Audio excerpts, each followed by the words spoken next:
Hi friends, welcome to my channel கிறிஸாஸ் kitchen recipe. இன்றைக்கி நம்ம இன்ஸ்டண்ட்டாக நல்ல மொறுமொறுப்பான ரிப்பன் பக்கோடா எப்படி செய்கிறதுன்னு தான் பார்க்க போகிறோம். இதை செய்கிறதுக்கு மாவு எதுவும் அரைக்காமல் இன்ஸ்டண்ட்டாக அரிசி மாவு மட்டும் பயன்படுத்தி ஈஸியான முறையில் செய்ய போகிறோம். வீட்டில் குழந்தைங்க ஸ்நாக்ஸ் கேட்டு அடம் பிடிக்கும் போதெல்லாம் இது மாதிரி செஞ்சு வச்சுக்கோங்க. ஒரு மாதம் ஆனாலுமே கெட்டு போகாது. இப்போ வாங்க இந்த ரெசிபி எப்படி பண்ணுறதுன்னு பார்க்கலாம். ஃபஸ்ட்டு இந்த ரெசிபி பண்ணுறதுக்கு ஒரு அகலமான பாத்திரத்தில் சல்லடை வச்சுட்டு அதில் 2 கப் அளவு அரிசி மாவு சேர்த்துக்கோங்க.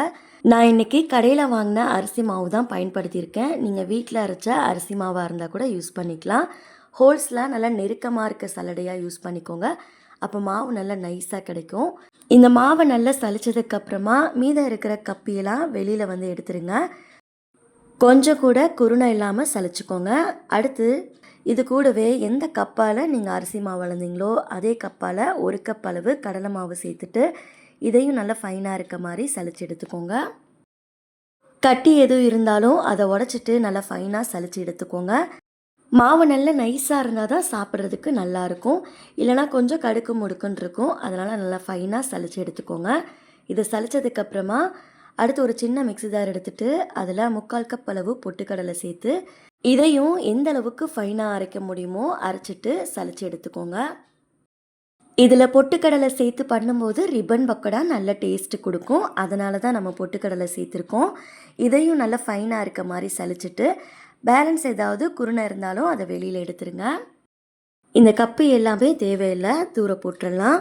மாவை நல்லா சலிச்சதுக்கப்புறமா சைடில் இருக்க அந்த ஓரங்களெல்லாம் வந்துட்டு மாவு சிந்திருக்கும். அதெல்லாம் எடுத்துட்டு நம்ம மற்ற பொருட்களெல்லாம் வந்து சேர்த்துக்கலாம். இந்த மாவு கூடவே ஒரு சின்ன ஸ்பூனில் 1/2 டீஸ்பூன் அளவு மஞ்சள் தூள் சேர்த்துக்கோங்க. கூடவே 1 டீஸ்பூன் மிளகாய்த்தூள், இந்த மாவுக்கு தேவையான அளவுக்கு உப்பு சேர்த்துக்கோங்க. அடுத்து 1 டேபிள் ஸ்பூன் ஓமம் சேர்த்துக்கோங்க. ஓமம் சேர்க்கும் போது கையில் இது மாதிரி நல்லா கசக்கிட்டு அதுக்கப்புறமா சேர்த்துக்கோங்க. இதை சேர்க்கும் போது ரிப்பன் பக்கோடா நல்லா வாசனையாக இருக்கும். ஒருவேளை ஓமம் இல்லை அப்படின்னாலும் அதுக்கு பதிலாக நீங்கள் ஜீரகம் கூட சேர்த்துக்கலாம். அடுத்து 2 டேபிள் ஸ்பூன் எள்ளு சேர்த்துக்கோங்க. கூடவே 1 டேபிள் ஸ்பூன் ரூம் டெம்பரேச்சரில் இருக்கிற நெய் சேர்த்துக்கோங்க. நெய்க்கு பதிலாக நீங்கள் பட்டர் கூட யூஸ் பண்ணிக்கலாம். இப்போ இதையெல்லாம் சேர்த்ததுக்கப்புறமா கையில் நல்லா மிக்ஸ் பண்ணி விட்டுக்கோங்க. இந்த மாவை நல்லா கலந்ததுக்கப்புறமா கையில் கொஞ்சமாக மாவை எடுத்துட்டு அதில் உப்பு காரம் செக் பண்ணிக்கோங்க. ஒரு வேளை பத்தலை அப்படின்னாலும் இந்த டைமில் நீங்கள் சேர்த்துக்கலாம். உப்பு காரம் செக் பண்ணதுக்கப்புறமா இதில் கொஞ்சம் கொஞ்சமாக தண்ணி சேர்த்துட்டு மாவை நல்லா பிசைஞ்சு எடுத்துக்கோங்க. சுடுதண்ணி எதுவும் தேவையில்லை, நார்மல் தண்ணியே வந்து சேர்த்துட்டு மாவை நல்லா சாஃப்டாக இருக்க மாதிரி பிசைஞ்சு எடுத்துக்கோங்க. தண்ணி சேர்க்கும் போது கொஞ்சம் கொஞ்சமாக சேர்த்துட்டு மாவை நல்லா சாஃப்டான பதத்துக்கு பிசைஞ்சு எடுத்துக்கோங்க. மாவை பிசையும் போது டைட்டாக வந்து பிசைஞ்சிங்க அப்படின்னா உங்களுக்கு பிழிய சிரமமாக இருக்கும். அதனால் சாஃப்டாக இருக்க மாதிரி பிசைஞ்சு எடுத்துக்கோங்க. மாவை பிசைஞ்சதுக்கப்புறமா பாருங்கள், கை விரல்லாம் நல்லா பதிகிற மாதிரி இந்த அளவுக்கு நல்லா சாஃப்டாக இருக்கணும்.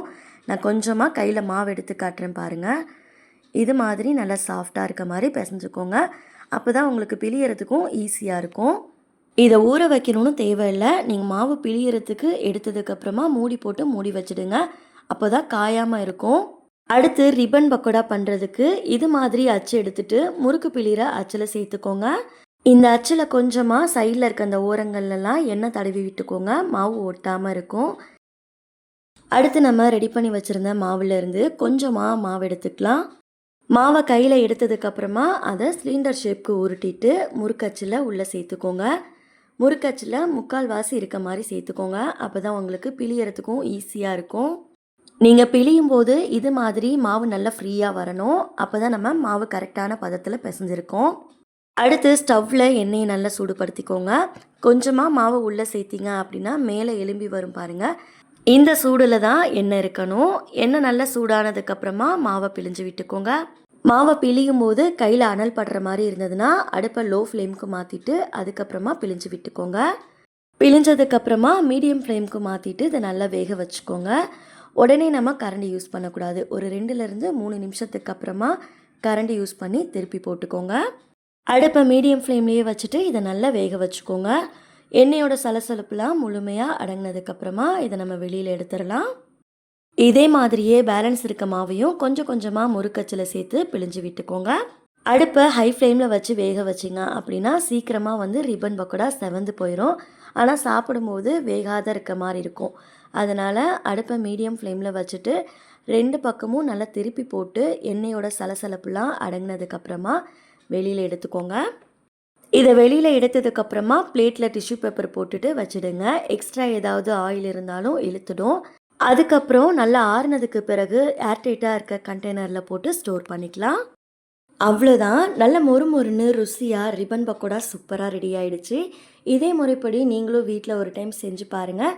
செஞ்சு பார்த்துட்டு ரெசிபி எப்படி வந்ததுன்னு மறக்காமல் கமெண்ட்ஸில் ஷேர் பண்ணிக்கோங்க.